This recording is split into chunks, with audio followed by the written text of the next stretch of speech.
Hello everyone, it is Sunday night and we are coming to you live from inside of Bat City Comic Professionals in Bradenton, Florida to help you wind down your weekend with all of this week's indie and small press new releases. As always, I'm your host Shannon, aka Small Press Shann, here to get you really excited about a bunch of books you might have missed this week. So get ready to add a bunch more to your pull list at your local comic shop or stop in and grab that first issue that you have to check out. Before we do that, obviously we can't wind down our weekend without some wine. So this week we are drinking Love Noir, which is a Pinot Noir that is from California. And it's supposed to be weirdly like fruity, like strong fruit flavors. That they say like is more so than you normally get with Pinot Noir, which is a little bit like less on the fruit flavor. But it's dark cherry and espresso.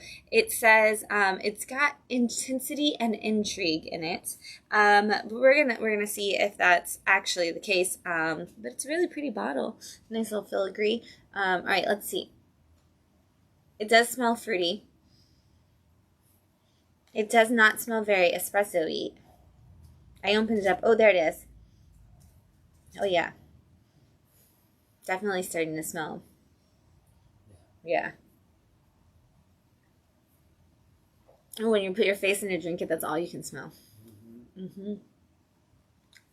It's not overly fruity. It's like a nice cut to it. Like adding that extra fruit onto their espresso flavor actually makes it kind of sit nicely together. And really, like, none of the, like, kickback on the flavor or anything.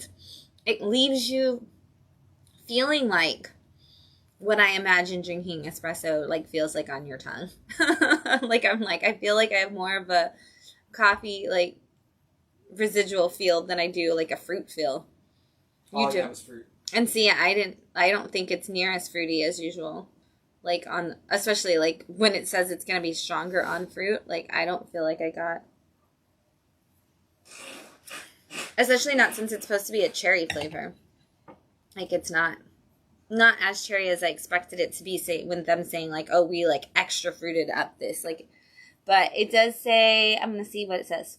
It's big on the decadence. Like, that's what it says. But, yeah, sultry fruit flavors, which I can definitely see that. Like, it does feel like it's more of a deep, like, seeded fruit. But not seeded, but, like, seated. Fruit. But anyway, we're going to be drinking this throughout the night. If you're tuning in and hanging out with us, whether you're watching it live on Facebook or you're catching this later on our YouTube channel, let us know that you're hanging out and what you enjoyed reading this week, because we always want to hear about what people liked. This week at Bat City, we actually had a lot of fun because we had Santa and Mrs. Claus here, which was super crazy, awesome, amazing experience. We had our Old Manatee candlelight holiday stroll this week, which included all of the businesses up and down our street, Secunda Vita, Vernona Cafe, Vintage Vine, Loving Hands Thrift. We had Central Cafe outside roasting chestnuts on an open fire and s'mores, which was wild. It was the coolest thing. So it was just a lot of fun to see everybody out there. Marty from the Marauders came, and we all got to have fun with Santa and Mrs. Claus, and so that was really great. Thanks to everybody who came out, and you can still help out with some things for Christmas. You can still bring your Christmas list to drop off in Santa's mailbox if you haven't mailed it yet. It's direct access to the North Pole, so you can still bring those in if you need to get those out. And we are still collecting donations for Toys for Tots, and we're going to do that as long as Toys for Tots will continue to let us this year. A lot of kids in this area, are experiencing even more hardship because of the back-to-back hurricanes we had. So a lot of families are not going to be able to provide as big of a Christmas this year. So if you are in a position where you can provide, if you're local, you can drop off a unwrapped new toy that you can put into the box. Books count, bikes count, scooters count, like anything like that, sports equipment, things that you can, make a good present out of.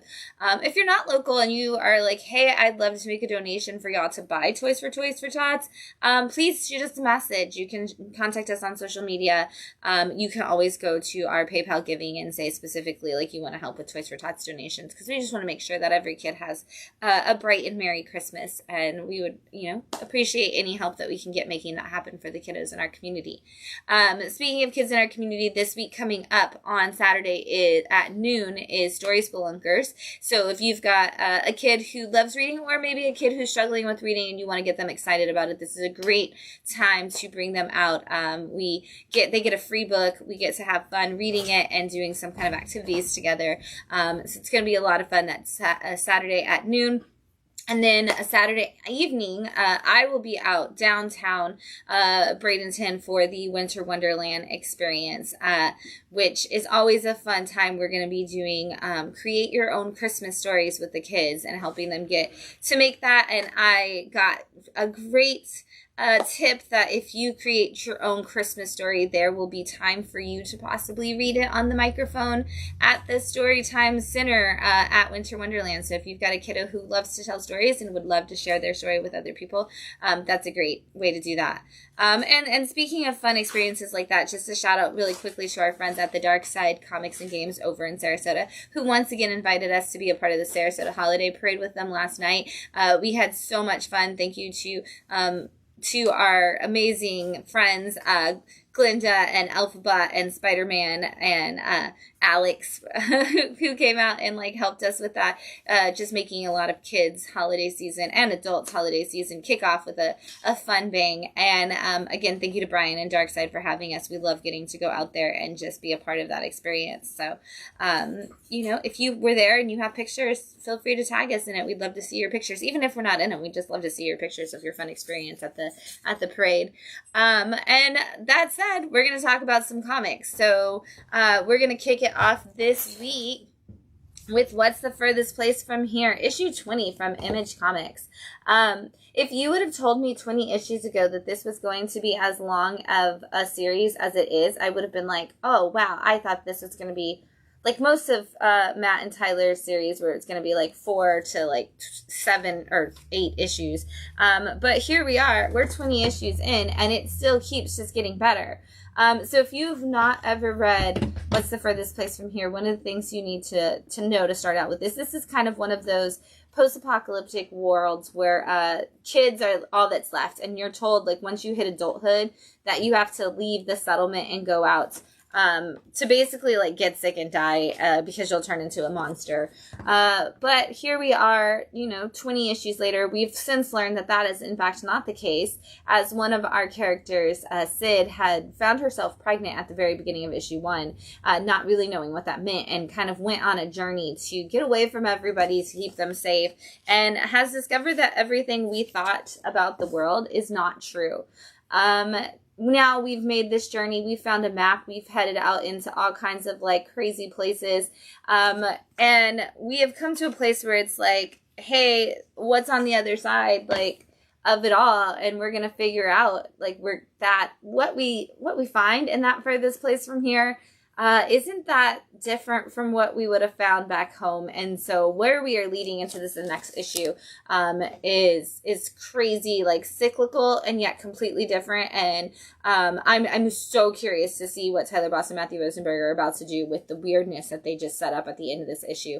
But if you haven't read it yet, you definitely should. It's crazy, strange, and wonderful, and great storytelling and art all the way through. I Hate Fairyland. This is issue 18 of this latest volume, which I believe is volume 6 of I Hate Fairyland.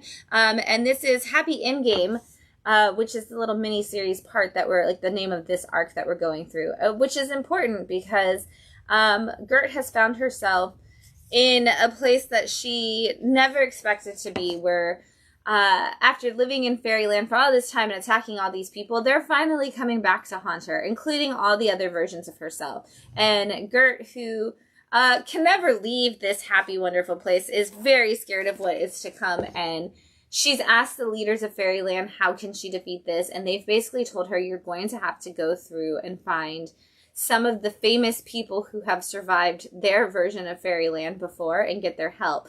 And so at the end of the last issue, Gert took a tornado back to the human world to meet one Dorothy Gale, who once survived Fairyland, but as she knew it as Oz. And she's like, hey, I need your help. there's some bad people that are coming after me, and they're kind of really just other versions of me, and they may be coming after me because I'm a terrible person, but could you help me? And Dorothy's like, not a good sales pitch. Like, no, it sounds like you're reaping what you sowed. I'm not going to help you. And Gert's like, crap, well, this was my only solution. Meanwhile, the Gerts that are coming for her have realized that the person they're following into this battle may not be the best leader for them either. And so they're kind of torn at where they're going to be. And so we're 3 issues into this arc of Gert trying to find her happiness at the end. And we're going to, see how that works out for her. She might actually have met the one enemy she can't defeat. We've got the return of Snot Girl this week with issue 16 of Image Comics, a hit series Snot Girl. If you haven't read this before, I wanted to read this and see, like, if you hadn't read it before, if you could kind of jump in right here, because I am behind on Snot Girl myself. And so I was like, ooh, can you jump in here? And I have to say, you kind of can if you have a general idea of the concept of this woman's story, but you are going to be missing some major pieces to why they are the way they are. But this is kind of reestablishing the character of this really would be, and I guess at this point, kind of successfully influencer, and the issues that she's gone through with her own life, which are wild and crazy, and I highly suggest you actually read the other volumes of Snot Girl, because I'm not going to spoil them for you.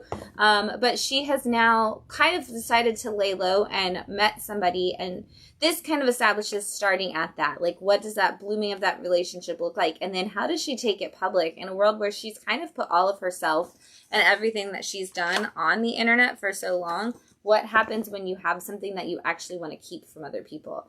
Meanwhile, we kind of introduce a lot of the characters from the original Snot Girl run into the story and kind of see where everybody is, kind of where they stood after the end of the other issues. So relationship-wise, we've reestablished everything. But if you need to kind of get a refresher on what's actually going on, you probably should read the actual volumes of Snot Girl to catch up. Free Agents, issue 6, also from Image Comics. This is a great look at what happens when the people who are leading a team of superheroes aren't good people. So this is all about a team of superheroes who are from another dimension, and they've followed their captain forever, and they end up defeating the bad guy that they have. But now they have ended up somehow stuck on our Earth, and in the process of that, they've been able to kind of just take on regular lives and not have to be a part of, fighting for everything. And so they're kind of settling into that. Well, their captain, who they thought was long gone and dead, has suddenly reappeared in the last couple of issues and is like, hey, I'm not dead, but your skills are slowly dying because you're not doing anything about it. And so in the last issue, you set up a simulation to make them think they were back in battle just to see how they would respond, which was crazy because they were all in the middle of their regular lives. Well, now in this issue, they go into his mind to figure out why he is the way he is and see if they can't figure out what secrets he's hiding. And we get to see a lot about this captain's past and all the bad choices he made, and that kind of led him to being kind of the too tough captain that he is now. But we also learned that there are some bigger secrets that are coming our way, and only 2 of the members of this group actually know what they are and actually discovered them and will be able to stop it. We're going to see what happens as that story continues to unfold. Dick Tracy, issue 6 from Mad Cave. This is going to be so hard because I don't want to spoil some people who come into this issue for Matt.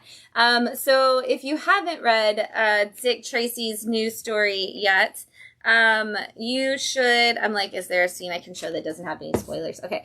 You definitely should jump in. This is a kind of a start over at the beginning for Dick Tracy, but kind of also not at the same time from Alex Segura. He is giving us a look at the man in yellow, the detective himself, as he builds out that relationship with Tess Trueheart, who is a journalist, and they also are working to, in the first arc, solve a murder mystery that does actually include the murder of her father. In this volume, we are kicking off with where we left off in the last issue, which had a lot of people on the run, because a lot of our bad guys that we know normally from Dick Tracy have been taken out. And so it's left some people on the run. And Dick Tracy is realizing that there is a new villain in town, and he is having to fight to figure out who that is and get the information out of the remaining people that are in the crime units around. Tess is getting herself in more trouble than she should, as is Pat, Dick Tracy's trusty sidekick. And we're gonna see if we're gonna see where this goes, because this has two ways that it could go right now. It could go classic cartoon or classic comic strip Dick Tracy and give us some like really crazy dark stuff that's gonna happen, or it could go a little too Dick Tracy movie. And I'm really curious to see which of the directions Alex Segura is gonna take it. You're gonna have to read it to find out. So there is not a trade of volume 1 of Dick Tracy yet, but you can still get all 5 issues probably at your local comic shop, and then start in on the 6th one now. And you can get these awesome Francavilla covers. Cruel Universe, issue 5 from Oni Press. If you didn't know, Oni Press has brought back EC Comics, which I guess is kind of like saying DC Comics. They brought back EC, and all of their lines are slowly rolling out, including their sci-fi, their horror, all the different things. And so in this one, we get 3 stories, and do I know who they're from? Oh yeah, there's just a couple different people, but this one is... the first one in here is all about a bunch of women who work on this processing plant in space, and they're told that all of their equipment's going bad, and that they need to, like, they don't have the things they need for food, so they've started, like, putting trash into their food. Well, an inspector comes to look at it, and he, of course, doesn't listen to anything they say, and gets himself in a lot of trouble, and they seem to, you know, maybe possibly help him out of that trouble, only to remind him that the choice is never really yours if you're going to be a jerk and treat your subordinates terribly. And then we have a story about a woman who is a therapist, and she is using ink blot Rorschach test to kind of evaluate where her, client psyche is, but she's also drugging them with a secret formula she's created that's making them actually see monsters. And eventually people do find out, truth will out, as they say, and this does not work as well for anybody involved as you would expect it to. Or I guess you don't really expect it to work out well for anybody in an EC horror book. And then lastly, we get a story about a rich billionaire man who just takes advantage of everybody and every opportunity he has, and is presented with the opportunity to freeze himself and his money so that he can take it with him, only to arrive in the future and find out that the future societies do in fact blame all of these billionaires for all of the problems that the earth had, and have a very interesting way of taking care of them as they arrive into this new part of the world. So just those classic EC twists where you're going to be reminded that if you make the wrong decision in life and you treat people terribly, bad things will happen. Kosher Mafia, issue 4 from Mad Cave. This book continues to be so well done. I absolutely just cannot wait to see the end, but I also don't want it to end all at the same time. But this is the story of a man who is the accountant for the Jewish mafia in his community, and he discovers that he believes there's a plot against them from the Germans and the Italians working together, and the solution is that they decide to take out the accountant because he knows too much. And when the hitman comes to take him out, he actually recruits him to help him prove that his point is true. And so the two of them have been doing their own investigation and kind of essentially running their own side hustle to do so. In this issue, he has come to the Godfather on one of their holidays and is trying to tell him that he's got the information and it's true and he needs to look into it. And while his life is being threatened, he's rather just actually show him that there is more to come, and there's spoilers at the end, so I don't want to show you. But that information is there for them and that they need to do something about it. Is he going to do it? Is he involved in it? Is there a whole conspiracy going on? We're going to find out in the last issue, and I'm really curious to see who makes it out alive and who's actually playing who in this, because it has been so well done throughout the story. Patra, issue 4 from Dark Horse, and it says 4 of 4, but I am here to tell you that this is issue 4 of 4 of volume 1, because there is more Patra to come, which I'm very excited to note that today.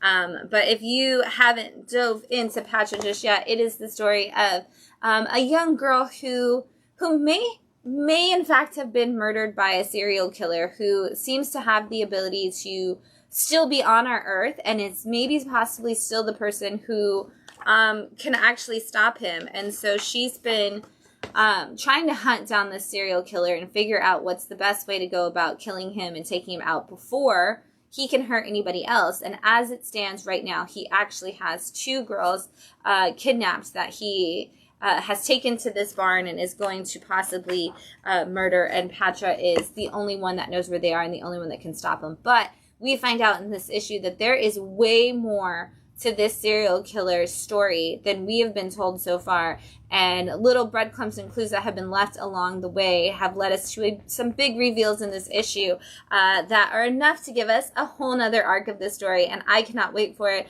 I love the crazy art style. I love Patra's design. I love just seeing her story. And the fact that all of the things like added up to something it's so great. I can't wait to see where it goes.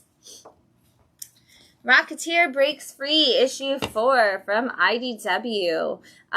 This is a classic Rocketeer story in that we find, the Rocketeer goes on a trip with Betty, where he is told, don't be the Rocketeer, let's just go on an adventure. And some bad guys come in and swoop in and start trying to destroy stuff. And what's a Rocketeer to do if not jump in to save the day? And so he has done just that. He's recently just saved some people off of the Golden Gate Bridge, which was being attacked. And now he's actually in the middle of a battle in Alcatraz, and he is trying to figure out who's on his side and who isn't.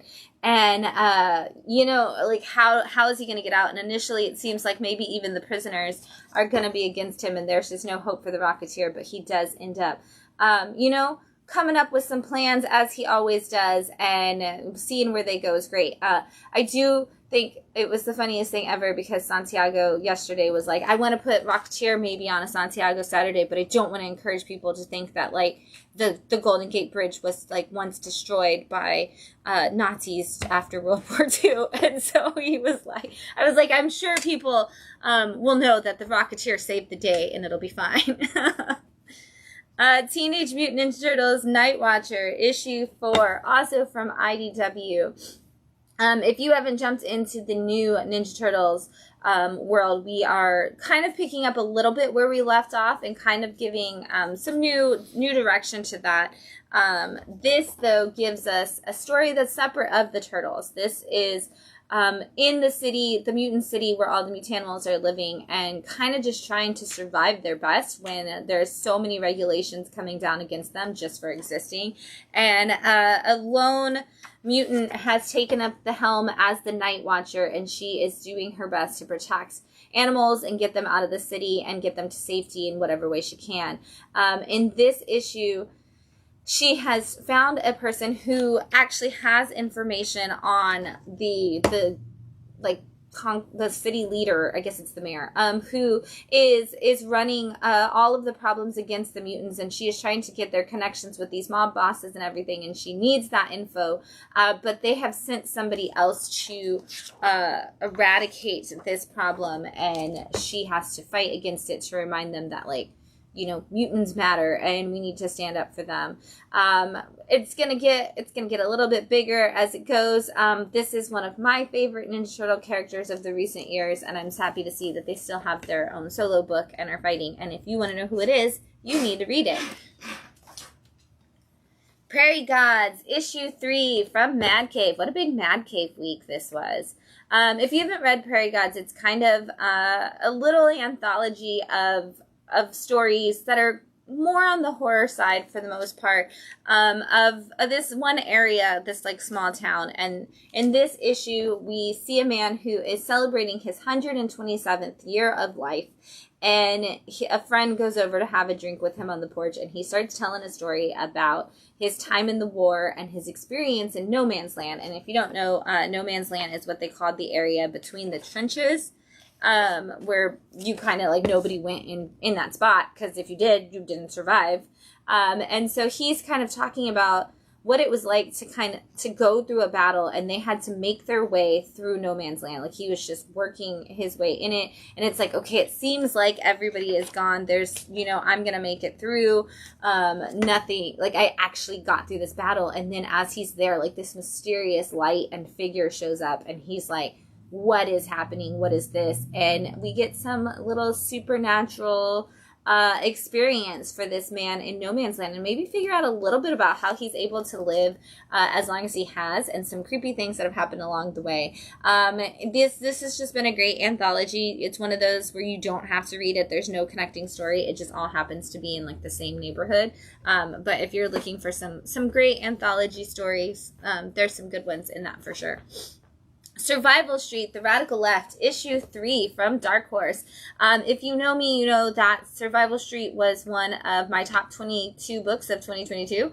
And this new volume continues to be amazing.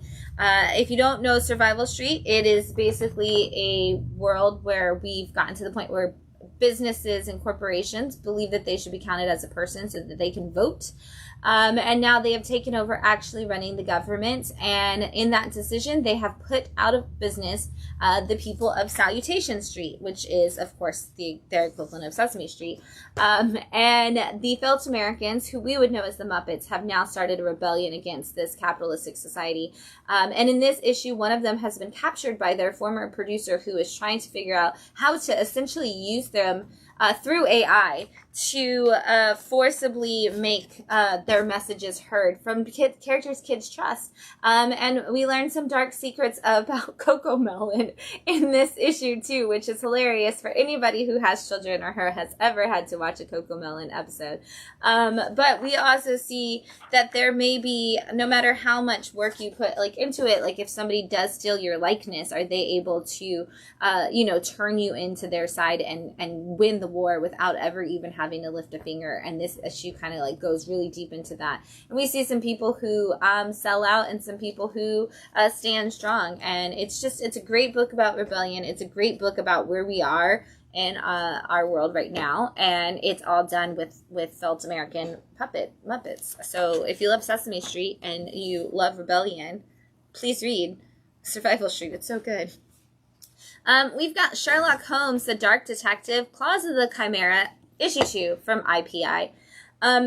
If you are looking for a more novelistic comic book, these Sherlock Holmes books are 100% the book for you. These look like and read more like you're reading a Sherlock Holmes novel, and you'll see that with how much dialogue and everything is on this. But in this case, Sherlock has found that a man has allegedly been murdered by a chimera, which, of course, is not a real animal according to Sherlock Holmes and others, and so it could not possibly have been the case.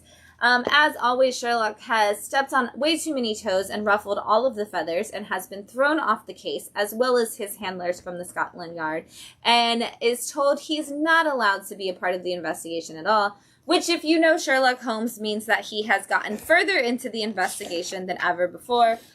He's gotten his brother Mycroft in on it. And in this issue, as he does some investigating through some backwards, back alley deals and things of that nature, we actually learn that there may be some things that Sherlock Holmes doesn't even know and understand. So if you're a fan of Sherlock Holmes, you definitely need to read it. That's all spoilers back there. So we're 2 issues in. It's going to be 4. It's a great way to just jump into a book if you're more of a novel reader, wanting to try out comics. Hack/Body Bags, issue 2 from Image Comics. This is the combination of 2 very crazy worlds with Hack/ and Body Bags. And if you didn't read issue 1, basically what is happening is the the kids of the body bags world, it's like the younger generation of these serial killers, are all at a school for kids to learn how to become serial killers and thieves and things. And there is a slasher who is targeting people specifically in that area. And so Cassie has had to come out of like the place that she was and enter into this body bags world that is very not welcoming to her. And she goes to the school to try to help them. And of course, they're all like completely hardened to everything that she tries to offer. And she's like, look, you're all gonna die. Meanwhile, Vlad is trying to team up with some people who are serial killers to see if they can't figure out what's going on with the people who are actually causing the issues now. We got some crazy slasher stuff going on, possibly more than one, which is always exciting when Cassie thinks she has it figured out, only to find out she doesn't have any clue what's going on.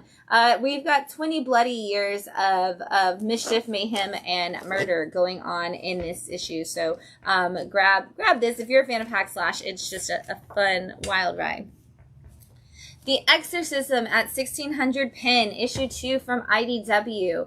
I'm so excited. I am loving this book. It's been great so far. I hope it just continues to get creepier and creepier, because it can totally even get darker, and it would be awesome.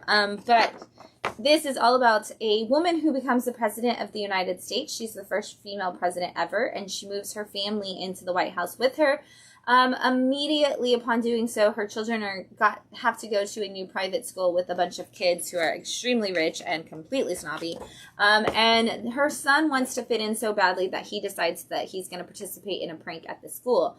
Meanwhile, her daughter gets possessed by a demon and does not fit in at school or anywhere for that matter, and has started having the craziest situations go down all inside of the White House, which is totally wild to see. Meanwhile, the president is having to deal with like all of the normal presidential stuff and some mysterious disease that seems to be like ransacking all of their agents and people throughout, and she is getting called out on the media for not being able to handle things, and she's like, I definitely have a control over everything. And you're like, you have no idea that your child is possessed. You are going to be in for a rude awakening. It's wild, it's crazy, it's dark, it is so well done. If you want some great horror, you've got to pick this book up. I'm really excited to see where it goes. Calavera P.I. issue 2 from Oni Press. A fan favorite for sure here at Bat City. Everybody really picked up. We sold out of issue 1, I think, on like the second day, if not the first day, and had so many people waiting for it. So I'm glad that issue 2 is finally here. But if you didn't read issue 1, I'm going to spoil it for you a little bit, because in issue 1 we had a man who was a detective and was really good at stopping things like human trafficking and big cases like that. And then when taking on a very small case, he actually ends up getting shot and dying.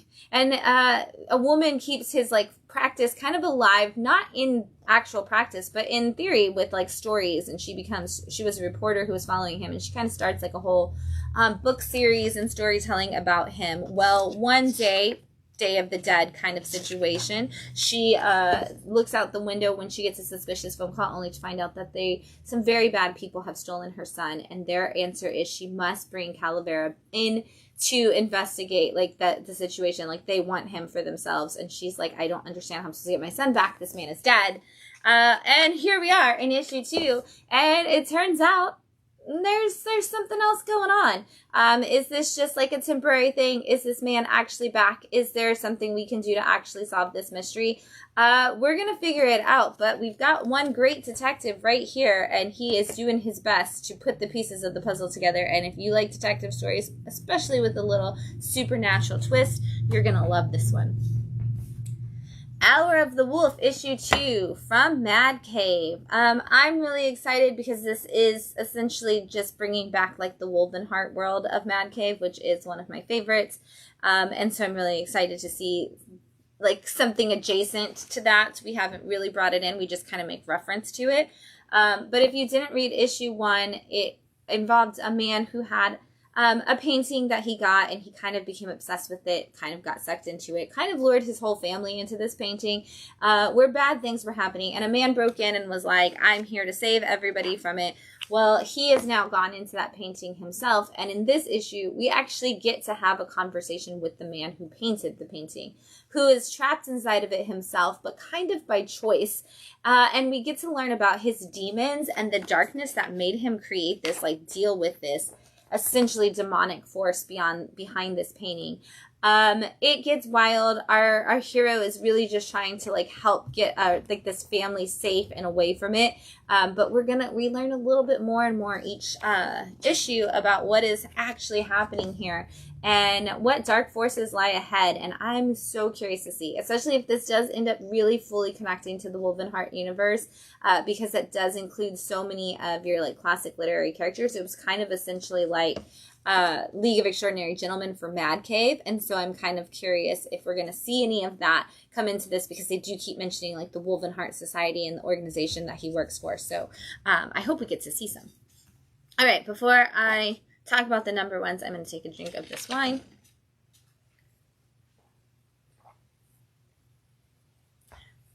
Oh, wow. That is a completely different flavor, and that face was probably bad for what it actually tasted like, but I just took a giant drink thinking it was going to still be really fruity, and it was, like, way spicier at that time. Was not prepared for there to be spice in it. Good. Yeah. Yeah, I was like, oh, this is just a light fruity wine. Let me chug some of this really fast. Nope, that's bad. Bad idea. Don't do that. It opens up to be way spicier. Woo! All right, we've got the Top Cow Holiday Special, which is a one-shot from Image, and of course the Top Cow imprint. Somebody today said, I had no idea Top Cow was back.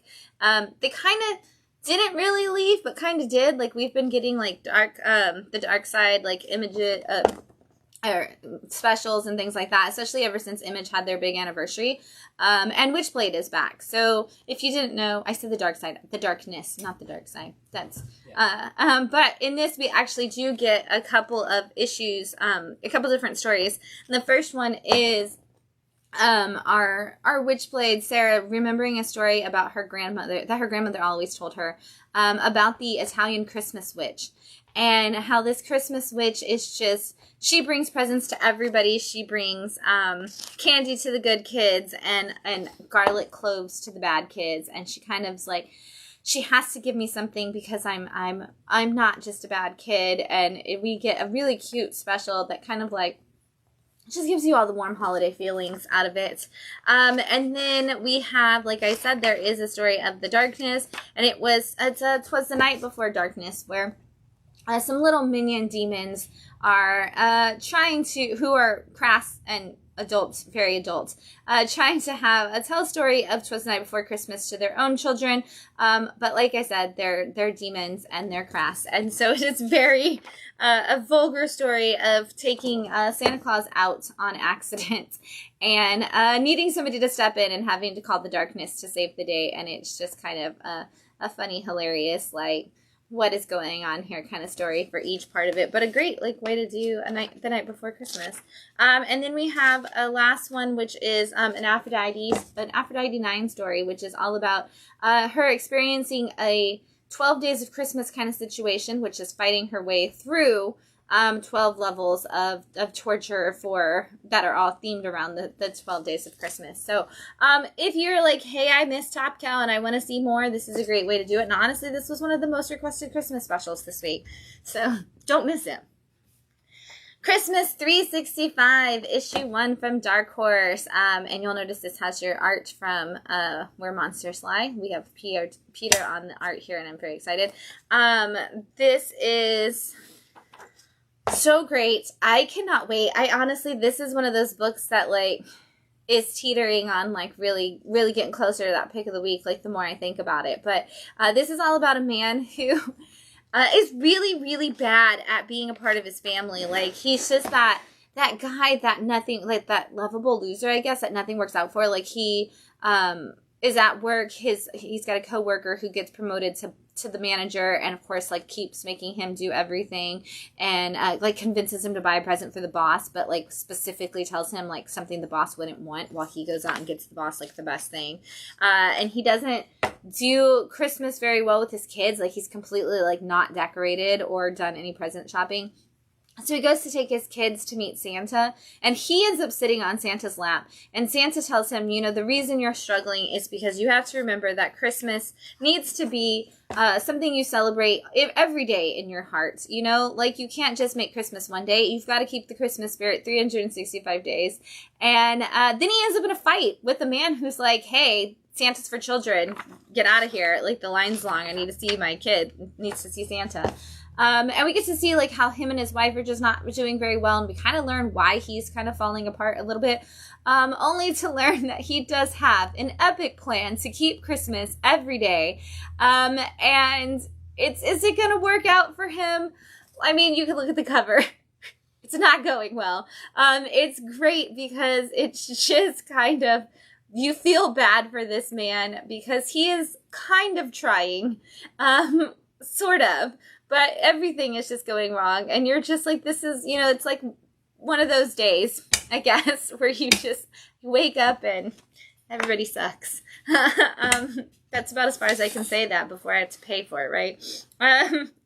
Up next, we have The Airship, which is a one-shot from Comics Experience Publishing. And this is such a fun story because it is actually like historical fiction. Which is crazy, and like speculative fiction all at the same time. This is about a woman who, when she's a kid, an airship with a citywide, like sized airship appears in her backyard, and her sister is so excited about it that she runs away and like jumps onto this airship. And in an attempt to find her sister, she becomes a pilot when planes are invented. Like, and she is like, I'm going to fly until I find that airship. And she spends her whole life kind of just getting better and better at flying, hoping that one day she's going to discover her sister. And, Sorry, everybody. And she hopes that one day she's going to discover her sister, and she does get closer and closer every once in a while, trying to like almost make it there. And planes get faster, and they have the ability to go higher, and she just has these really cool experiences. And what's great about it is when you get to the back of the book, you actually see there is a set of newspaper columns that actually tell you about all the people. And so our main character is kind of an amalgam of a couple different people, but we actually get to see like Harriet Quimby and some of the other actual real historically known people for all of the work that they did as pilots. You know, if you don't know, Harriet Quimby was the first woman to get a contract as a pilot, I believe. And Blanche Stewart Scott, who they base Beth off of, who's the main character, is actually like the first woman to make like a flight across America and like drive across America and do all these crazy things. So she's it's a really cool story. Archaic issue 1 from Ahoy Comics. I have actually been waiting for this book since San Diego Comic-Con because our friend Ed introduced us to the creator. And we got to talk to her, and he was so excited about this book that I've been so excited about this book.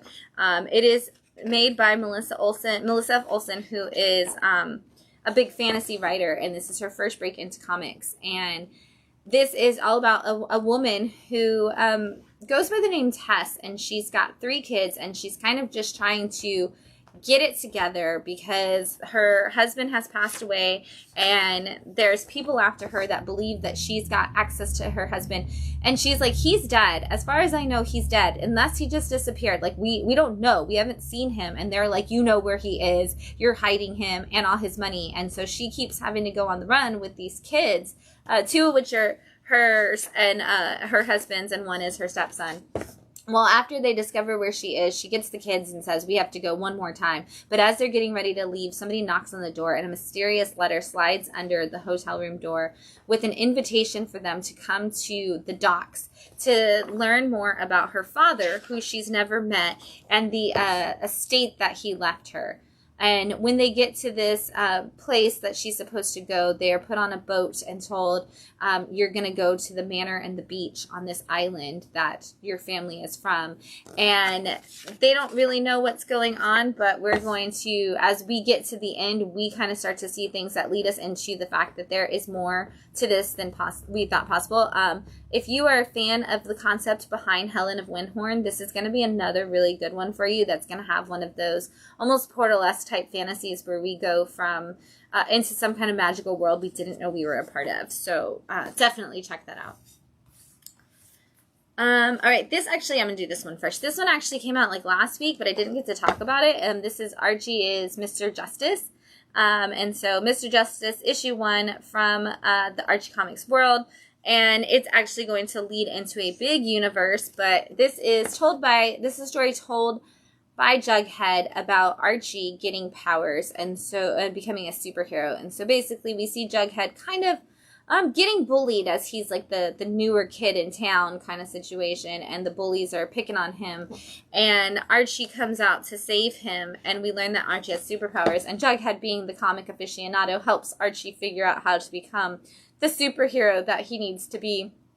And then we see him get his villains and like at the start of his villains, I guess I should say, and kind of figure out like what he needs to do to actually be the hero for everybody and start fighting. But we are going to get to see a lot more characters from the Archie universe as they get to become superheroes in their own, which is kind of cool because we do have the superheroes in the Archie universe, and this is like unconnected to them. Like for them in this story, those are just comic book characters, and so it's kind of cool to see them get their own superpowers. And again, Frankville cover. All right, we've got Dread the Haws, which is another holiday one-shot. This one is from Image as well, but it is from the Syzygy imprint. And it's very Krampus heavy, which is kind of exciting. In the very first story, we have a woman and her husband or partner that are in bed trying to relax, and the Christmas music and the power goes out, and Oz does all of like the Christmas music and things, and she gets really nervous about what is about to happen. And then we see some carolers arrive, and we learn that when carolers arrive in the middle of the night, don't open your door. Like, just in general, that's just good life hacks. We also have we have another one that is called Gone Fishing, and it's two kids who are determined to catch Santa Claus. They feel like if they can catch Santa with a fishing hook, they'll be able to pull him in and keep him, and then they could get his magic and his presents forever. Well, the joke's on them because they do in fact catch him, but who and what they really catch is another story altogether. And these kids learn that, you know, the magic of Christmas can go two ways. It can be there for you or it can be against you. And then we get a story that's called Northerners, which is actually really good.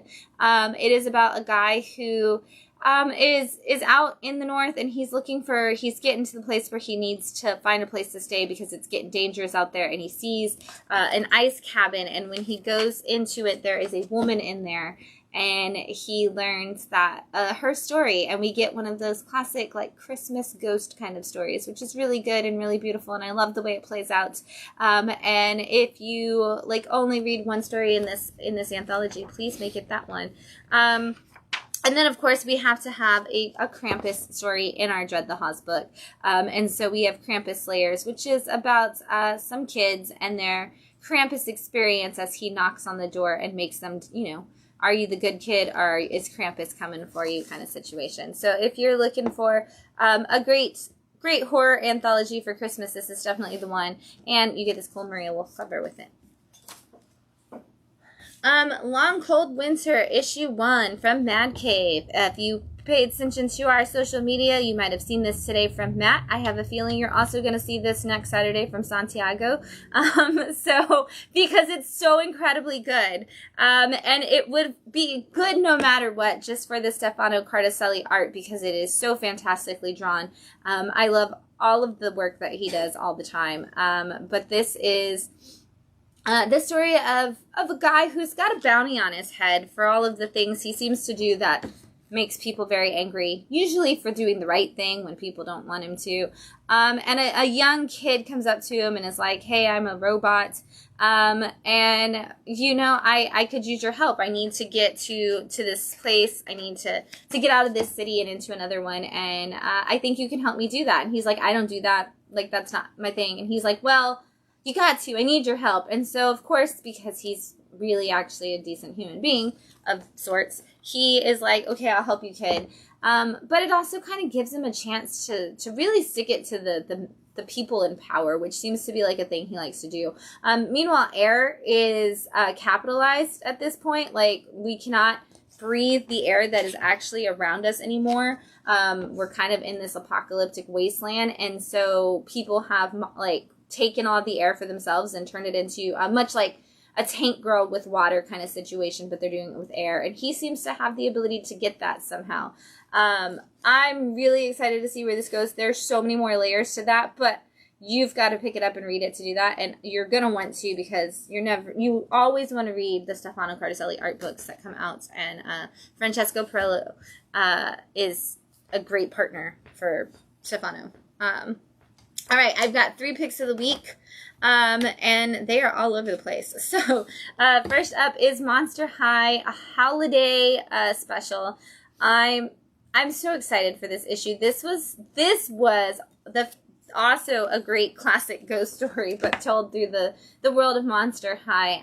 If you don't know, Monster High is basically all about the kids of the monsters of every universe. I'm not just like the Universal. And in this, Frankie Stein has a flashback to when she is first starting out at Monster High, and she meets a ghost that is on campus whose name is Johnny Spirit, and he's in detention for essentially 3,000 years, and 3,000 days, and then he finally gets out of detention, and something happens, and she has told him, like, you have to wait for me, like, let's have conversations, let's get to know each other once you're out of here and you're not locked up anymore. Well, now we fast forward to the now of the situation, and there is a holiday dance, and everybody is talking about what they're going to wear and how they're going to go and what's going to be beautiful, but it's also in the middle of all of these kids from Monster High disappearing, and Johnny is out of detention and is like, we have to do something to actually save the people. We don't need to be going to dances. We need to be doing something about the fact that everybody is disappearing. And it's like, well, we could do both, right? And he, like, everybody's going to be in the room at the dance, so if anybody's going to go missing, like, why not go? And so Frankie and Johnny decide to go to the dance together, and there's just this wonderful, beautiful story of 2 people kind of meeting and having, like, that Christmas ghost story love affair that's so wonderful, and also building up a great story for where we're going to continue to go in the future. Frankie is my favorite from Monster High, so I'm also biased to the fact that she gets this great story. But it is 3,000 years. Man, this guy was in detention forever. But it's great. It's cute. It's wonderful. It really is kind of a one-shot that does connect in and out of the 2 pieces of, like, before and after of what's going on in the Monster High universe right now. And if you haven't jumped into it, you totally should. This is a great world. This current IDW run of Monster High is a great place to jump in and learn about the characters. And it's great for all ages. We've also got Juvenile issue 1 from Image as a pick of the week this week. I'm really excited. This has very much Maria Lovett feel with a little bit more, like, story experience. And so you're gonna want to read it if you're a fan of that. But basically, we're in a world where something has happened, and the young people start to, like, hear voices, and then they have these crazy migraines, and then they kind of go insane and bad things happen. And so they've instituted medicine, they've instituted surgeries, they've instituted facilities to keep teenagers in. And our main girl has been put into one of these centers, and she's kind of just gets bullied all the time there. She's not really anybody's friend. She doesn't have a group. And one day this random boy is brought in, and he's kind of the troublemaker who's been kicked out of a lot of other facilities. And she's like, who is this kid? And everybody's like, oh, well, he's the bad guy, so you're probably gonna be into him, and kind of bullying her even about him before it even starts. But something strange and unusual starts happening, where she notices that he seems to respond to the things that she says in her head. And maybe she's hearing what he's hearing too. And maybe there's more to like what they're telling them is happening to these teenagers. And we're going to kind of see some of that as this unfolds. It's a really great start for really big concepts. And I can't wait to see what Jesus does with the rest of the story, because he is writing, illustrating, and I believe possibly even lettering this whole book. Let me see. Yeah, this is literally doing everything for this story. And it's fantastic, and I can't wait to see where it goes. And I already want like more books from Jesus. And then lastly, we have The Oddly Pedestrian Life of Christopher Chaos, and this is issue 14 from Dark Horse. This is such a beautiful issue in so many ways, but if you don't know The Oddly Pedestrian Life of Christopher Chaos, it is Tate Brombell writing a James Tynion concept of a world where like high school students are all kind of connected to the universal monsters. And over the course of time, like they've kind of found out that there's this underground city where monsters used to live. And in the last issue, they went into it and they discovered that there was a person living inside of a mural on the wall.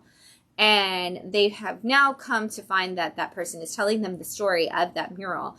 And so this is a story of a man named, like, that is a witch named Clement. And we learn that they were taught over the course of their childhood, like, you have to maintain this mural, you have to do all this stuff. But their grandfather was like, you also need to experience life. You cannot make art if you are not experiencing life.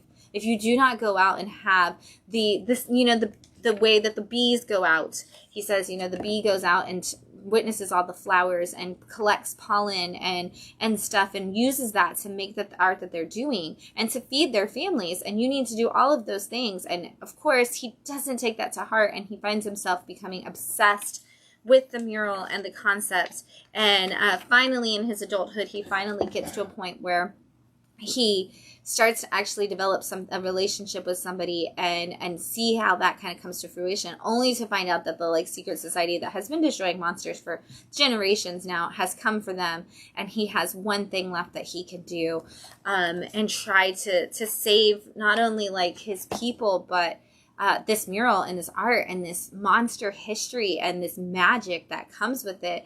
And it's just a really beautiful conversation about how art in and of itself is already magic, and that we all have that kind of magic inside of us, that we all have the ability to do something with our own magic, but that we can't really find it and we can't really be good at it until we experience the world around us. And so it's he even says at the very end, you've heard my story, you know the life I lived and loved and fought for. Now all I can do is ask, what's your mural? And it's just go out there, find your art, live your life, and make a difference. Do all of those things. And it was such a great, essentially one shot to the story, because it's just that story the whole time. And it's just beautifully done. The colors are so vibrant and fit so much to the mural. It's fantastic. All right. Those are the books I have for you this week. I am going to run you through just a couple of the other ones that came out in case you might have missed some. Up first, of course, Batgirl issue 2 came out for Cass Kane. If you didn't grab this 1 and 2, you definitely need to, because it is popping off the shelves. Batman 155 also out this week. Avengers Assemble issue 4 coming out this week. That is also kind of going fast. Batman Santa Claus Silent Night returns issue 2. This is the volume 2. Last year we had Batman Santa Claus Silent Night. Now the Silent Night has returned, and we're on issue 2 of that. There's an issue of that every week for the month of December. The DC Holiday Special, DC's Batman Smells Robin Laid an Egg. These are always fun. There is a couple stories. There's a John Stewart story. There's a Secret Six. There's a John Constantine story. There's a Joker story, a Dead Man story, a Dr. Midnight story, Vixen, and a Superman story. So lots of fun stories to check out in this year's holiday special. Deadpool Wolverine Weapon Extraction one-shot. Poison Ivy, issue 23. I'm so excited to see that one keep going.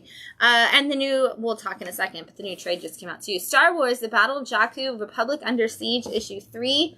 Miles Morales, Spider-Man, issue 27. Absolute Superman, issue 2 is here. If you missed that, there's that series. There's also an Absolute Superman Noir issue for number 1, so at least let you read it. Scorched, issue 36, and Gunslinger, number 38. X-Force, issue 6, and the regular X-Men title, issue 8, out this week. We are flying through that X-Men relaunch. The Ultimates, issue 7, out this week. And guess what? Two-Face got his own series this week. So we've got a mini coming from him with Christian Ward actually writing it. We've got Shazam, issue 18, Marvel Zombies Dawn of Decay, issue 4, the Marvel Holiday Special, Holidays to Astonish. We've got that this week, and I believe that's got 3 stories, one that's Fantastic Four, one that's Uncanny X-Men, and one that's Spectacular Spider-Man. We've got Creature Commandos, issue 3, and of course that show launched this week, so you can, if you're watching that animated series and you want to check out some more about them, there's a series going on right now in comics as well. DC Horror Presents issue 2, also out this week. And then we got some trades. We've got a graphic novel, Backflash, out. This is about a guy whose mother has finally passed. She's been ailing for a long time. His relationship with his family and otherwise has gone completely off the wire. Off the rails. He is drowning in debt, and then he learns that he has a superpower, which is nostalgia. And basically, with the touch of his hand, if he can connect with people and jump back through time to when things were simpler. I've heard this is fantastic, and I kind of can't wait to read it. Slightly exaggerated. This is a dying treasure hunting girl must steal back a sacred artifact from a crazed cult leader to restore order before her sickness overcomes her whimsical fantasy world where religion is law. Cannot wait to see what happens in that. It is highly recommended on the back by Kyle Higgins, which is always great. Ain't No Grave is out in trade now. This is the entirety of the Scotty Young, Jorge Corona most recent story about a woman who is a outlaw in the Old West but has settled down only to find out that she is dying and she doesn't want to lose her time with her husband and her daughter. So she decides to take on death itself. Like I said, Poison Ivy's newest volume is out. This is volume 4, which is issues 19 through 24 of the Poison Ivy run. And we've got Red Hood Outlaws. This is volume 3 of the webtoon put into trade paperback form. So there you go. All kinds of books out this week that you've got to pick up. There's some really great trade paperbacks and graphic novels that would make excellent Christmas gifts. If you need help figuring out what's right for the person on your list, stop into your local comic shop and ask them for some suggestions. It's always good to say, these are the shows they're watching, these are the books they're reading, these are other comics they may subscribe to. That's always a great way to have your local comic shop worker be able to find the right book for whoever you're shopping for, or yourself. If it's just you, that's okay too. We hope we'll see you in the shop this week for New Comic Book Day. But if we don't see you there, then we'll see you here next Sunday night when we wind down your weekend. This week with Love Noir, who knows what it'll be next week? You'll have to tune in to find out. Bye, everyone.